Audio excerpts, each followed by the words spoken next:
Hey everyone, I'm Jeremy. One of the best decisions I've ever made in my life was to leave the corporate grind of a 9 to 5 behind and start my own business.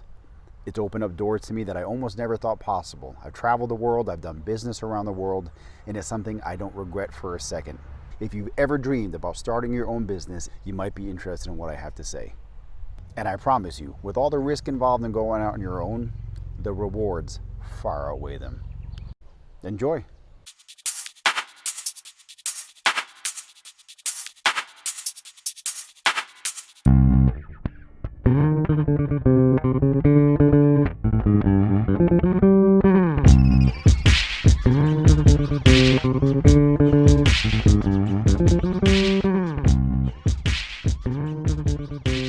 Hi, I'm Jeremy, and I'm continuing my series on why I left the corporate world. Reason today is I took a great amount of pleasure in firing my boss. You know, you might have seen a movie that I saw years and years ago, and I always remember this particular scene. If you saw this movie, you're going to know exactly where I'm going with this. It was called Half Baked. And there's one scene where there's this guy who's working at a burger joint and he's getting screamed at from the back to get some kind of order in for some burger that's got to get out.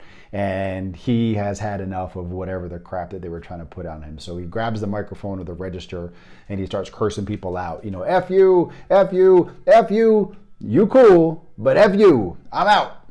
You know, I think we've all had that urge at some point in our career to blow up like that and just tell people, I'm out. Flip the middle finger. Don't even worry about giving me my stuff in my office. Just keep it as a gift for me because I don't want to see you guys anymore, right? We've all been there, no matter how much it might go against our ideal instincts. I think that urge has crossed our mind on several occasions. If you ever worked in the corporate world, you're going to know what I'm talking about. Now, let me back up and be clear. The last boss that I actually had in the hotel industry was one of the best men I ever worked with. He was a tremendous guy, fantastic boss, learned a lot from him and still consider him a bit of a mentor today. But make no mistake about it, I worked for some pretty crappy bosses too. Bosses that I really had a hard time getting up out of bed and going into the office for because I just lacked respect, didn't like them. In fact, I worked with a boss who, I'm not going to call her Satan's spawn, but she was pretty close. Don't mean to be harsh, but I think we've all been there.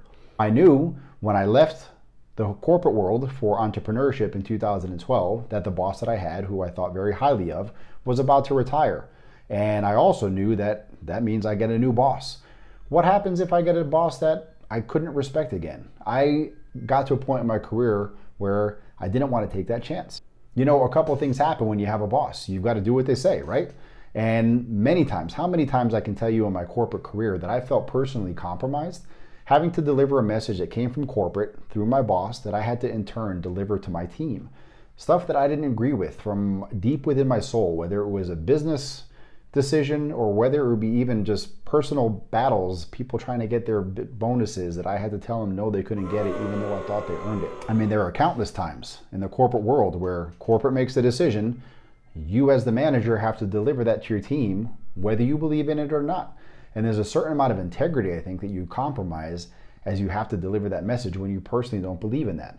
The ability to fire my boss and say, I'm not doing that anymore, was a great relief to me. Let's take it a step further. How many times have you looked across the table at your boss and knowing that that's probably your career path of where you're going to go next if you stick in your position, and you just don't want to be them? You don't want to make that trade-off in order to be that person or sit in their shoes. You don't want to put in the time or the effort because you just see their quality of life and it's something you wouldn't want to trade up for. I've looked at many bosses that I had a good amount of respect for, but I wouldn't trade anything in the world to be in their position, to have to get the calls they had to get in the middle of the night. It just wasn't a lifestyle that I wanted to personally live. So the ability for me to fire my own boss, become my own boss with dignity, not cursing on the way out the door, but giving you a kind, respectful 2-week notice, to work for myself, it's worth its weight in gold. If you want to work for yourself and this is something that appeals to you, let's talk. Give me a call. I hope this information helps and some of these words are resonating with you. I'll be back with some more videos. Until then, take care of yourself. Be well. Peace.